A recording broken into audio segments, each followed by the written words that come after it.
Hello friends, स्वागत है आप सभी का आपके अपने YouTube channel learn with CP में।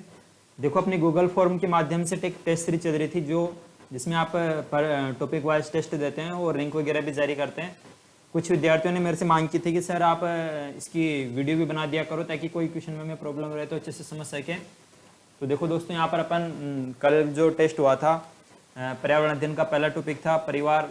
तो उससे संबंधित बहुत अच्छे प्रश्न थे, 30 प्रश्न, और आपकी बहुत अच्छी परफॉर्मेंस भी रही टेस्ट में। तो देखो दोस्तों, पहले प्रश्न की तरफ देखते हैं अपन। नवविवाहित दंपत्ति पत्नी के परिवारजनों के साथ रहते हैं। नवविवाहित दंपत्ति पत्नी के परिवारजनों के साथ रहते हैं, तो इससे परिवार क्या कहलाते हैं? तो देखो, इस तरीके के जो परिवार हैं वो मातृ स्थानीय परिवार कहलाते हैं। क्या कहलाते हैं? मातृ स्थानीय परिवार। क्योंकि देखो, माता के साथ रह रही है, जो पत्नी है अपने माता के साथ रह रही है, मतलब अपने घर में रह रही है, अपने पिता माता के साथ रह रही है, तो क्या कहलाएंगे? मातृ स्थानीय परिवार। ठीक है दोस्तों, तो इसका क्या आंसर आएगा? मातृ स्थानीय परिवार। पितृ स्थानीय परिवार होते हैं जिसमें जो पत्नी होती है, ठीक है, अपने पति के साथ रहती है। किसके साथ रहती है? पति के साथ रहती है, और पति के घर पे। कहाँ पर रहती है? पति के घर। ठीक है, और इसमें जो पत्नी के घर रहा जाता है, ठीक है, तो यहाँ पर क्या आंसर आएगा? मातृ स्थानीय परिवार। दूसरा प्रश्न,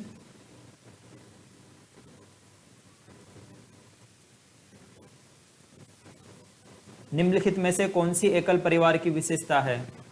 तो देखो, यहाँ पर आपको देखना है एकल परिवार की विशेषता कौन सी है।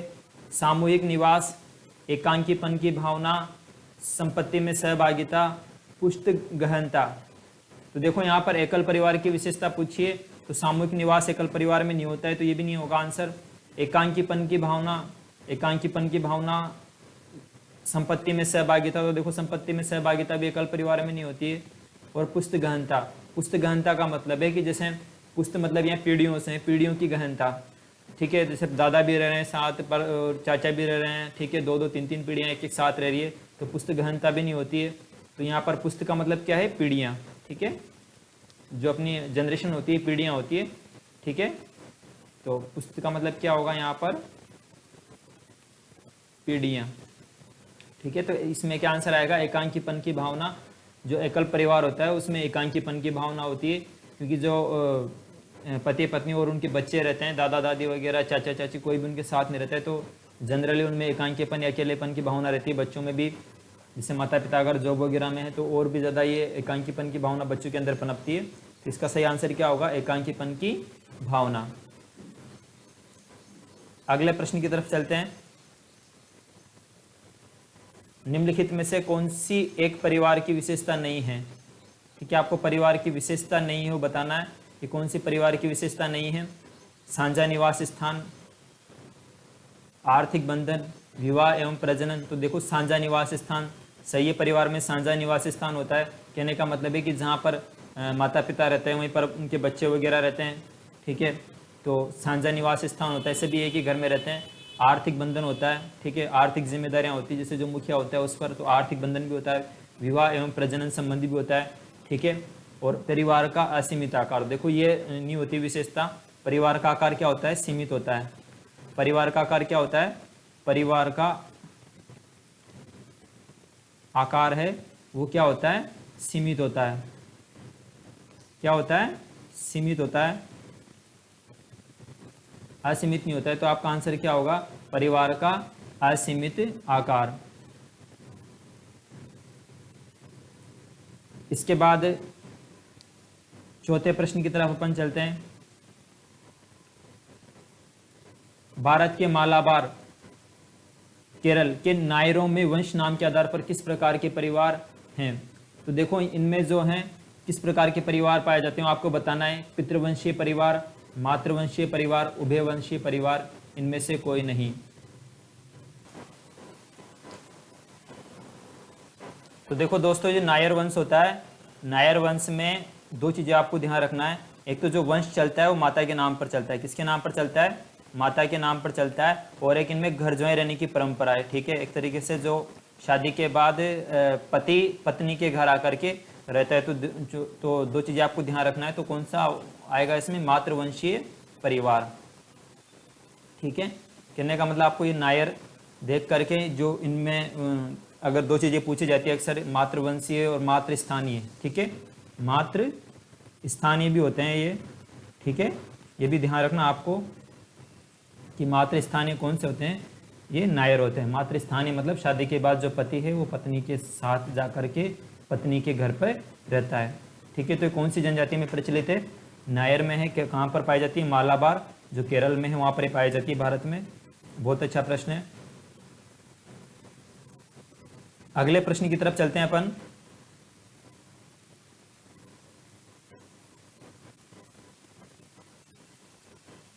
परिवार का अंग्रेजी शब्द फैमिली लैटिन रोमन शब्द फैमिलियस से बना है, जिसका अर्थ है, तो यहाँ पर आपको बताओ इसका जो आंसर क्या होगा, ईर्ष्या, कुल, नौकर, समाज। तो देखो यहाँ पर जो इसका सही आंसर होगा, ईर्ष्या तो है ही नहीं, समाज भी नहीं है, कुल या नौकर। तो देखो जो फैम्यूलस है और उसका जो अर्थ होता है वो क्या होता है, नौकर होता है। ठीक है, इसका अर्थ क्या होता है, नौकर होता है। बहुत से सोचते हैं कि इसका अर्थ कुल होगा, समाज होगा। तो देखो बहुत से जो टेस्ट सीरीज में बहुत से बच्चों ने आंसर इसका कुल भी किया है। तो देखो इसका जो कुल नहीं होता है, क्या होता है, नौकर होता है। और ये फैमिली लैटिन भाषा, लैटिन शब्द फैम्यूलस से बना है। ठीक है, ये भी ध्यान रखना है आपको। परिवार जो फैमिली है वो किससे बना है, फैम्यूलस से बना है, और इसका अर्थ क्या होता है, नौकर होता है। ये भी पूछा जा सकता है एग्जाम में, ये प्रश्न भी। इसके बाद अपन आते हैं छठे प्रश्न पे। एकल परिवार से तात्पर्य है। तो देखो यहाँ पर एकल परिवार से क्या तात्पर्य है, ऐसा परिवार जो वर्ष 1950 ईस्वी के बाद बना हो। तो ये होगा ही नहीं।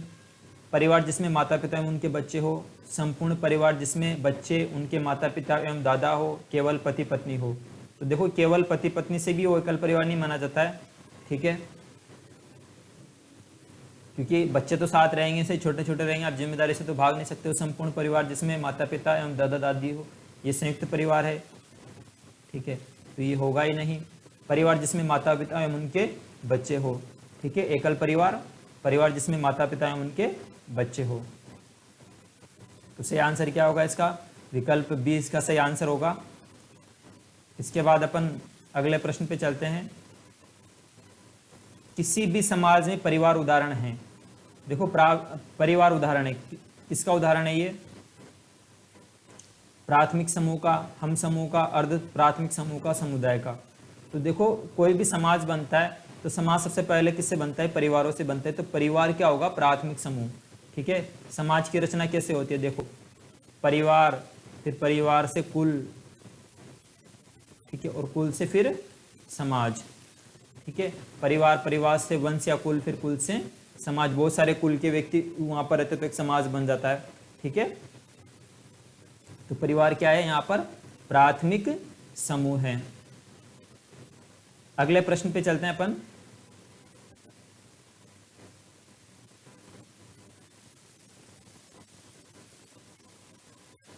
निम्नलिखित में से कौन सा प्रकार्य परिवार के प्राणीशास्त्रीय प्रकार्यों में शामिल नहीं है।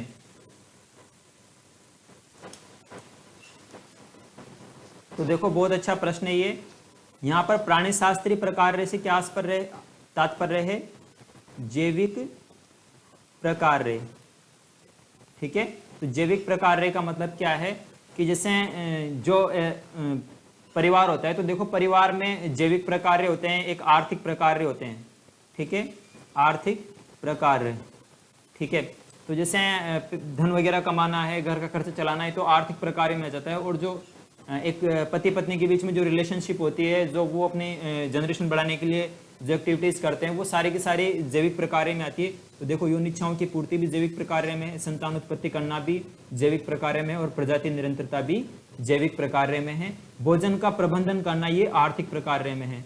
ठीक है, ध्यान रखना, भोजन का प्रबंधन किस में आएगा, भोजन का प्रबंधन करना आर्थिक प्रकार्य में है। तो ये जैविक प्रकार्य में नहीं है, जैविक प्रकार्य बोल दो या प्राणीशास्त्रीय प्रकार्य बोल दो। ठीक है, बात एक ही है। प्राणीशास्त्रीय प्रकार्य, जैविक प्रकार्य, दोनों चीजें एक ही है। तो इसमें भोजन का प्रबंध नहीं आता है। बल्कि जो एक परिवार होता है वो उसमें सामाजिक मान मर्यादा के अनुसार सामाजिक नियमों के दिन एक विवाह बंधन में जो पति पत्नी बनते हैं और उनके उसके बाद फिर अपनी इच्छाओं की पूर्ति करते हैं तो उनको सामाजिक स्वीकृति प्राप्त होती है। तो ये भी प्राणी शास्त्रीय प्रक्रिया में शामिल किया गया है। संतान उत्पत्ति करते हैं, उस संतान को भी समाज द्वारा स्वीकृति मिलती है, तो वो भी जो जैविक प्रक्रिया में है। प्रजाति निरंतरता अगर कोई व्यक्ति बढ़ाता है परिवार के बाद, ठीक है, कहने का मतलब है इन तीनों की पूर्ति परिवार के बाद की जा सकती है। एक व्यक्ति परिवार का सदस्य बनने के बाद, पत्नी आने के बाद इन जो यौन इच्छाओं की पूर्ति हो गई, संतान उत्पत्ति हो गई, प्रजाति निरंतरता हो गई। बल्कि भोजन का प्रबंधन आर्थिक प्रकार है, इसमें व्यक्ति बिना परिवार के भी कर सकता है और परिवार में रहकर भी कर सकता है। लेकिन इन तीनों चीज़ों की पूर्ति व्यक्ति बिना परिवार में रह करके नहीं कर सकता, इसलिए जैविक प्रकार माने गए हैं इनको। अगला प्रश्न,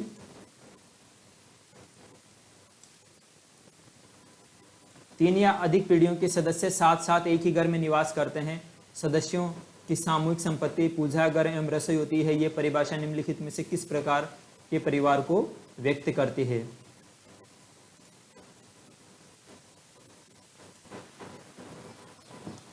हाँ देखो, ये भी बहुत अच्छा प्रश्न है और इसका बहुत अच्छे से मैं एक्सप्लेनेशन करूंगा आपके सामने और आपको जो पूरे ऑप्शन भी बता दूंगा कि क्या होता है।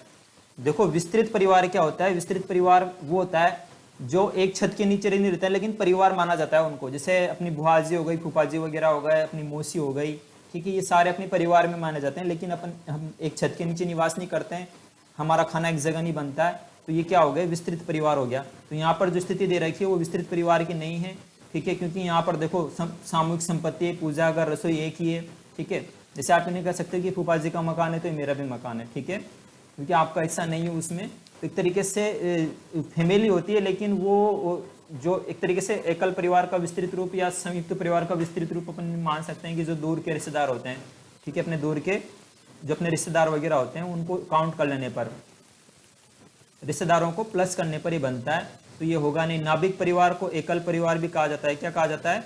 एकल परिवार। तो एकल परिवार ये होगा नहीं, ठीक है। संयुक्त परिवार, तो देखो यहाँ पर संयुक्त परिवार की बात है, घर में निवास कर रहे हैं, सदस्यों की सामूहिक संपत्ति है, पूजा घर, रसोई होती है, ठीक है, तो किसको कर रही है? संयुक्त परिवार को इंडिकेट कर रही है। पितृसत्तात्मक परिवार, पितृसत्तात्मक परिवार के बारे में तो ये बता ही नहीं रही है कि भाई संपत्ति में पिता का अधिकार है या नहीं है, कौन सा परिवार है। तो मातृसत्तात्मक भी हो सकता है संयुक्त परिवार और पितृसत्तात्मक भी हो सकता है। तो यहाँ पर क्या आएगा? संयुक्त परिवार। नाभिक परिवार ध्यान रखना, न्यूक्लियर फैमिली मतलब एकल परिवार होता है, और विस्तृत परिवार होता है जिसमें जो थोड़े रिश्तेदार उसके में काउंट कर लिए जाए, मतलब जैसे फूफाजी वगैरह, मौसी वगैरह, इनको अपन काउंट कर लें तो विस्तृत परिवार होता है। विस्तृत परिवार में खाना अलग अलग जगह बनता है, कुछ सदस्यों का अलग जगह बनता है, कुछ सदस्यों का अलग जगह बनता है। संपत्ति में सामूहिक उत्तरदायित्व उनका नहीं होता है, उनकी सहभागिता नहीं होती है। अगले प्रश्न की तरफ चलते हैं।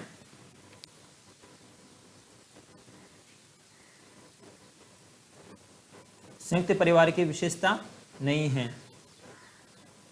तो देखो कौन सी जो संयुक्त परिवार की विशेषता नहीं है वो आपको देखना है। बच्चों में पारिवारिक संबंधों की समझ कम होना, ठीक है, तो ये एकल परिवार की विशेषता है।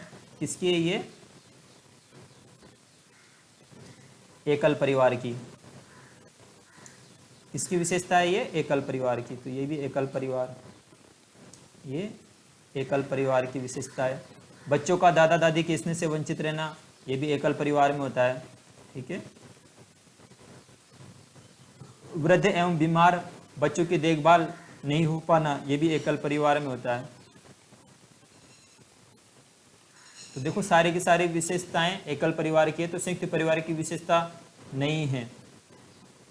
तो देखो ये सारी की सारी संयुक्त परिवार की विशेषताएं नहीं है, तो यहाँ पर क्या आएगा? उक्त सभी, ठीक है, क्योंकि सारी की सारी संयुक्त परिवार की विशेषताएं नहीं है, मतलब किसकी विशेषताएं? ये एकल परिवार की विशेषताएं। देखो प्रश्न को समझना है ध्यान से आपको। मेरे और मेरे जो शिक्षक साथी हैं उन्होंने बहुत मेहनत से प्रश्न पत्र बनाया और पूरा उसका एनालिसिस किया है, प्लस ग्रुप में 2000 बच्चों ने इसे सोल्व किया है। लगभग 2000 बच्चों में से 600-700 बच्चों ने इसे सोल्व किया है। गलतियां वगैरह इसमें बिल्कुल भी नहीं, उसके बाद मैं यहाँ पे सोल्व करवा रहा हूँ। अगले प्रश्न पे चलते हैं।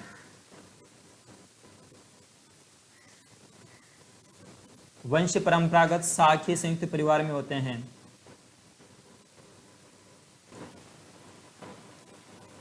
तो देखो वंश परंपरागत शाखीय संयुक्त परिवार क्या होता है? देखो इसमें तीन 3 जनरेशन लगभग साथ रहती है। जैसे ये हो गए माता पिता हो गए, या अपन कह सकते हैं हाँ माता पिता, ये दादा दादी,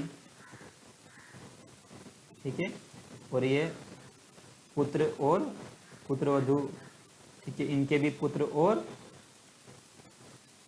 पुत्रवधू, ठीक है, ये सारे के सारे ये माता पिता हो गए, इनके 2 बच्चे, फिर इनके बेटे हो गए, इनके भी उनके जो बहुएं आ गई। तो कहने का मतलब 3 या अधिक युगल वंश, ठीक है, युगल वंश, युगल मतलब जोड़े, परंपरागत रूप में वह शाखीय रूप में परस्पर संबंधित होते हैं और एक जॉइंट फैमिली में रहते हैं। तो ये क्या कहलाता है?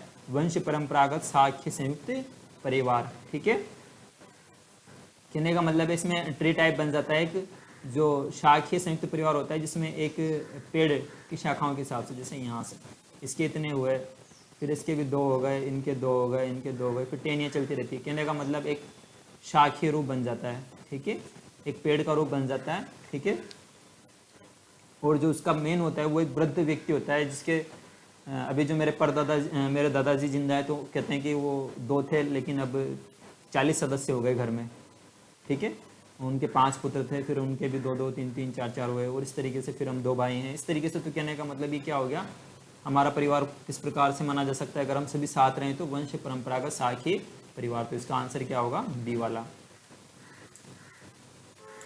चलते हैं अगले प्रश्न पे।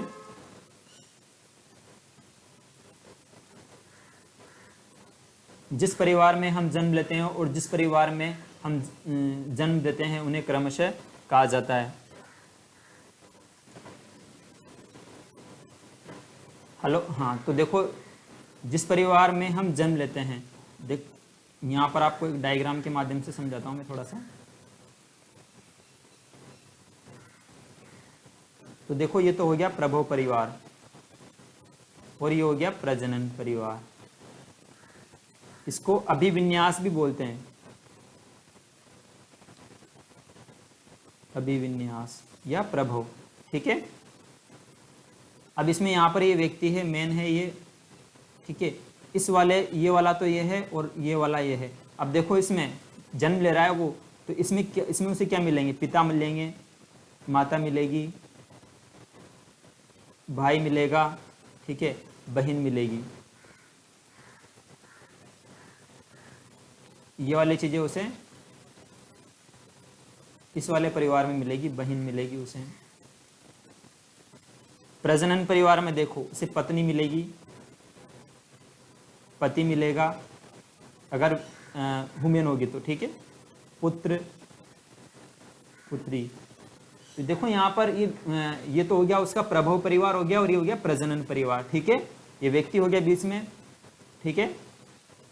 तो इनको उन्होंने इसमें उसने जन्म लिया, पिता माता बहन इसमें, ठीक है, इन लोगों पिता और माता, इस परिवार में उसने जन्म लिया, इस परिवार में उसने जन्म दिया है। अगर वो महिला है तो उसने जन्म दिया, ठीक है, पति पुत्री पत्नी वगैरह ये, ठीक है। तो ये अभिविन्यास या प्रभव परिवार हो गया और ये प्रजनन परिवार हो गया,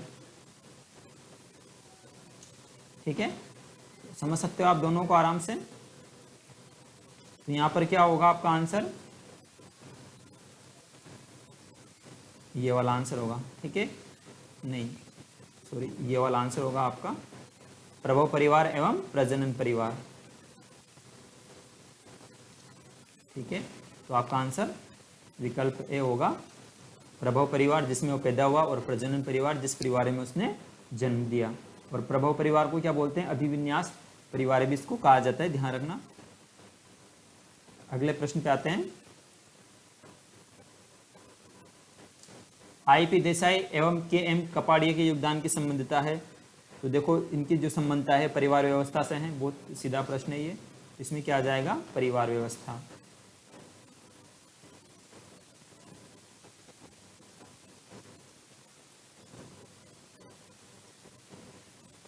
मातुल स्थानीय परिवार भारत में मुख्यतः कौन सी जगह पाए जाते हैं? तो देखो मातुल स्थानीय परिवार यहाँ पर जो मामा के घर जाकर के जो पति पत्नी होते हैं वो अपने मामा के घर जाकर के, नवविवाहित दंपति होते हैं वो पति के मामा के घर जाकर के रहते हैं, तो वो मातुल स्थानीय परिवार कहलाते हैं। तो ये ट्रोबियांड द्वीप समूह में पाए जाते हैं। कौन से द्वीप समूह में पाए जाते हैं? प्रोबियांड द्वीप समूह में, ठीक है। पति के मामा के घर जाकर के रहते हैं दंपति, ठीक है। जो दंपति होते हैं, पति पत्नी होते हैं, वो कहाँ पर रहते हैं? मामा के घर जाकर के, पति के मामा के घर जाकर के। तो ये इस जगह पाई जाती है ये परंपरा। इसके बाद अगला प्रश्न,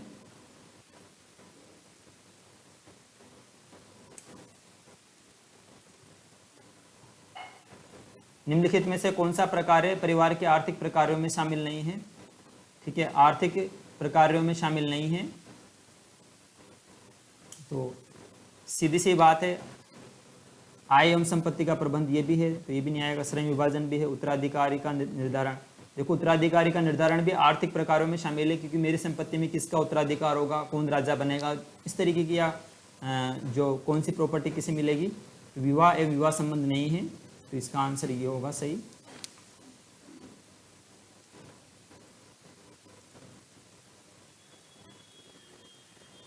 निम्नलिखित में से कौन सी परिवार की विशेषता नहीं है?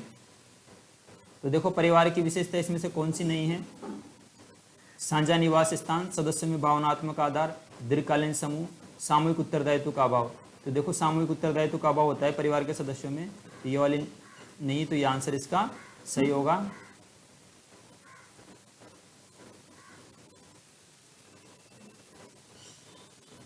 परिवार व्यक्तियों का ऐसा समूह है जो विवाहित या दत्तक बंधनों से संगठित, जिसमें एक सामान्य संस्कृति का सृजन एवं पोषण कर पति पत्नी माता पिता पुत्र पुत्री अंतरक्रियाएं करते हुए एक साधारण गृहस्थी की रचना करते हैं। परिवारों को प्रदर्शित करने वाली परिभाषा दी गई है। तो देखो ये परिभाषा दी गई है बर्गेस एवं लोक द्वारा। किसके द्वारा दी गई है? बर्गेस व लोक के द्वारा परिभाषा दी गई है, ध्यान रखना।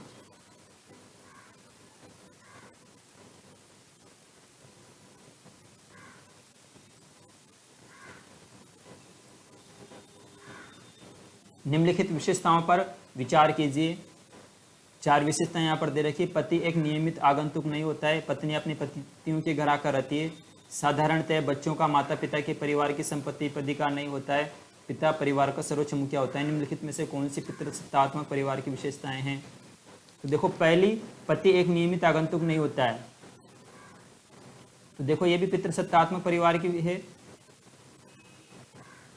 नियमित आगंतुक नहीं होता है मतलब पत्नी के पास वो परमानेंटली रहता है, अपने घर पे रहता है, पत्नी उसके पास परमानेंटली रहती है। वो स्थिति नहीं होती कि पत्नी के घर जाता है और वहां पर रात रुक के वापस सुबह आ गया, इस वाली कंडीशन नहीं होती। तो पितृसत्तात्मक परिवार में ऐसी स्थिति होती है। देखो लक्ष्य में से प्रश्न दे रखा है, उसमें थोड़ा चेंज किया है, उसमें अलग आंसर है और इसमें अलग है।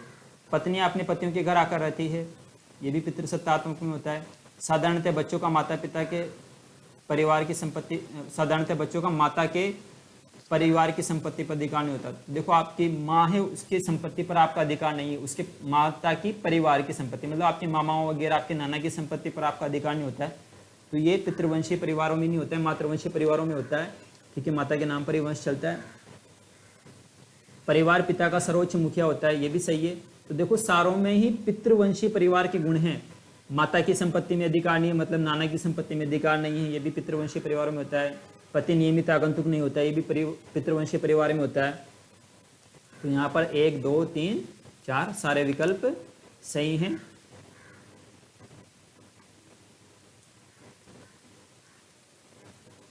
निम्नलिखित में से कौन सी विशेषता प्रकार एक परिवार का नहीं है? तो कौन सी विशेषता या प्रकार है? सामाजिक समूह, सामाजिकरण, आर्थिक संयुक्त। तो देखो क्या नहीं है? गृह क्लेश नहीं है। तो आपका आंसर क्या हो जाएगा? गृह क्लेश करना, लड़ाई झगड़े करना, ये नहीं है। सिंपल सा प्रश्न है।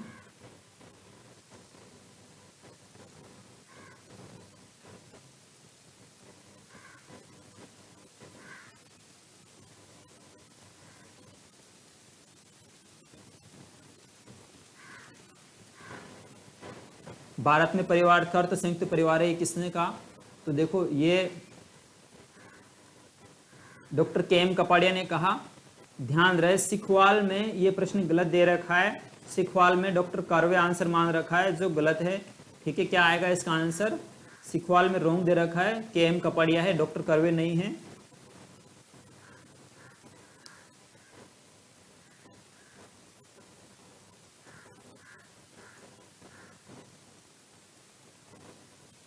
निम्नलिखित में से कौन सा कथन सत्य है? सभी परिवारों के नियम एक जैसे होते हैं, माँ बाप से बच्चों में गुणों के स्थानांतरण को आनुवंशिकता कहते हैं। एक परिवार की सदस्य संख्या गड़बड़ नहीं सकती, सभी बच्चे स्कूल में सब कुछ सीखते हैं। तो इसमें कौन सा कथन सत्य हो आपको बताना है। देखो सभी परिवारों के नियम एक जैसे होते हैं, गलत है अलग अलग होते हैं। परिवार के सदस्य गड़बड़ सकती है, कोई नए मेहमान भी आ सकता है, किसी की डेथ भी हो सकती है, सभी सब कुछ स्कूल में सीखते हैं, गलत है परिवार में भी सीखते हैं। माँ बाप से बच्चों में गुणों के स्थानांतरण को आनुवंशिकता कहते हैं, ये सही है, जेनेटिक्स, ठीक है, आनुवंशिकता, तो ये सही है, इसमें गुणों के स्थानांतरण को आनुवंशिकता कहते हैं। अगला प्रश्न,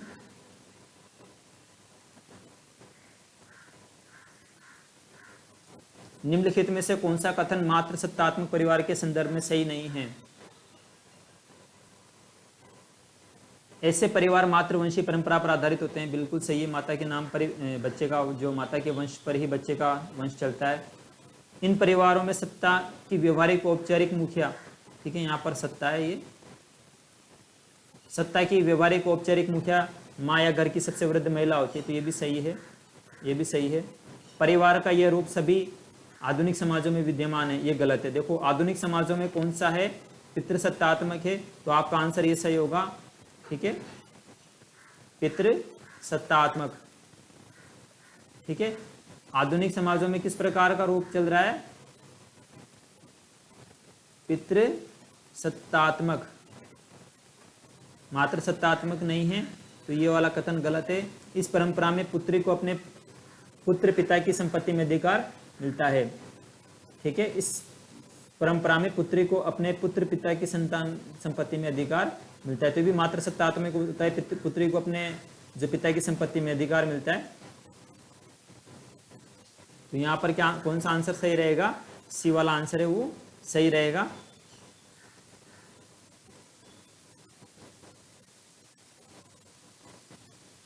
जिस परिवार में दादा दादी चाचा चाची ताऊ ताई बाप बच्चे रहते हैं उस परिवार को कहते हैं, तो उस परिवार को क्या बोलते हैं, संयुक्त परिवार बोलते हैं। सिंपल सा है, इसको भी आप आराम से कर सकते हो।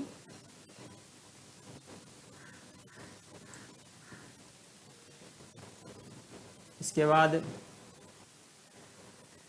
दो या दो से अधिक नाभिक परिवारों द्वारा निर्मित एक परिवार या एक आर्थिक इकाई को कहते हैं। तो देखो दो या दो से अधिक नाभिक परिवारों द्वारा निर्मित एक परिवार या एक आर्थिक इकाई को कहते हैं। तो देखो उस परिवार को क्या बोलते हैं, विस्तारित परिवार, ठीक है। तो विस्तारित परिवार मैंने आपको कहा था रिलेटिव्स वगैरह होते हैं, तो वो रिलेटिव उसमें काउंट की जाते हैं, ठीक है। तो जैसे ये हो गए एक एकल परिवार हो गया, ये वाला एक एकल परिवार हो गया, इसकी माँ मौसी है ये, ठीक है, मौसी है, बुआ है, ठीक है। तो ये आपस में जो रिलेटिव होते हैं वो उनका वो सारा का सारा परिवार विस्तारित परिवार कहलाता है। तो ये क्या कहलाएगा, विस्तारित परिवार।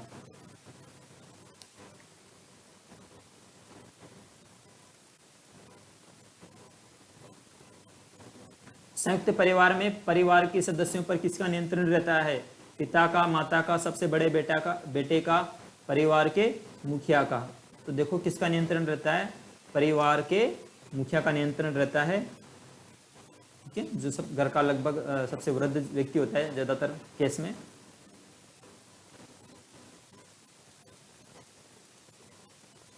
बच्चों एवं वृद्ध माता पिता की उचित देखभाल होती है। संयुक्त परिवार में, एकल परिवार में, एकल व संयुक्त दोनों परिवारों में, दोनों में से नहीं। यहाँ पर देखो क्या दोनों में से नहीं, तो यहाँ पर क्या आएगा, संयुक्त परिवार में। उसके बाद अगला प्रश्न है,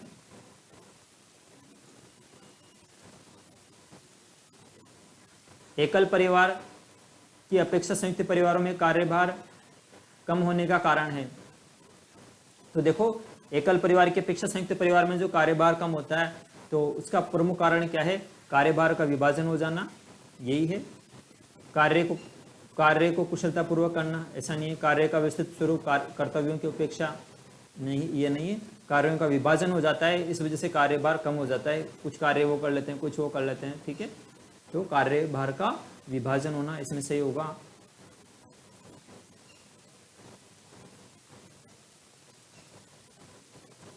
भारतीय समाज ने संयुक्त परिवार को प्रोत्साहित किया। भारतीय समाज में संयुक्त परिवार ने किसको प्रोत्साहित किया? व्यक्तिकरण को, सुस्ती एवं परस्पर सहयोग को, प्रतिस्पर्धा को, केवल संयोग को। तो देखो संयुक्त परिवार ने सुस्ती को भी प्रमोट किया है।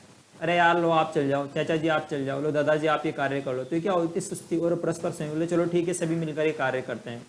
तो सुस्ती एवं परस्पर संयोग, ठीक है, इसको प्रोत्साहित किया। व्यक्तिकरण, इंडिविजुअलिज्म जो होता है, व्यक्तिकरण होता है, खुद व्यक्ति अपना कार्य करेगा जो कार्यों से करने हैं।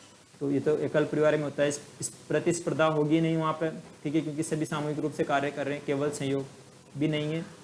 तो यहाँ पर सुस्ती एवं परस्पर संयोग ये विकल्प बिल्कुल सही है यहाँ पे।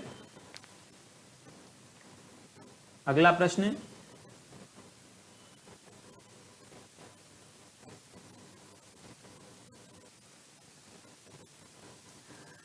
एक पत्नी के एक से अधिक पति वाला परिवार क्या कहलाता है?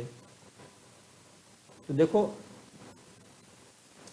एक पत्नी के एक से अधिक पति वाला परिवार क्या कहलाता है? बहुपति परिवार या बहुपत्नी परिवार। तो देखो बहुपत्नी परिवार तो क्या होता है? बहुत सारी पत्नियां, ठीक है, एक से अधिक, एक से अधिक को मतलब 2 3, ठीक है। तो यहाँ पर क्या आएगा? बहुपति परिवार, क्योंकि बहुत सारे पति। तो थैंक यू दोस्तों वीडियो पूरी देखने के लिए। और अगर आप इसे क्विज मोड में सोल्व करना चाहते हो तो डिस्क्रिप्शन में इसका लिंक दिया गया है, वहां पर आप इसे सोल्व करो। फिर जो प्रश्न आपके गलत आ रहे हो, गलत गए हैं, समझ में नहीं आ रहे हैं, उनको देखने के लिए आप वीडियो देख सकते हो। और दोस्तों वीडियो को अधिक से अधिक शेयर करें। और मैं पूरी कोशिश करूंगा कि आपके लिए मैं रोजाना प्रतिदिन क्विज लेके आऊं। थैंक यू फ्रेंड्स, धन्यवाद।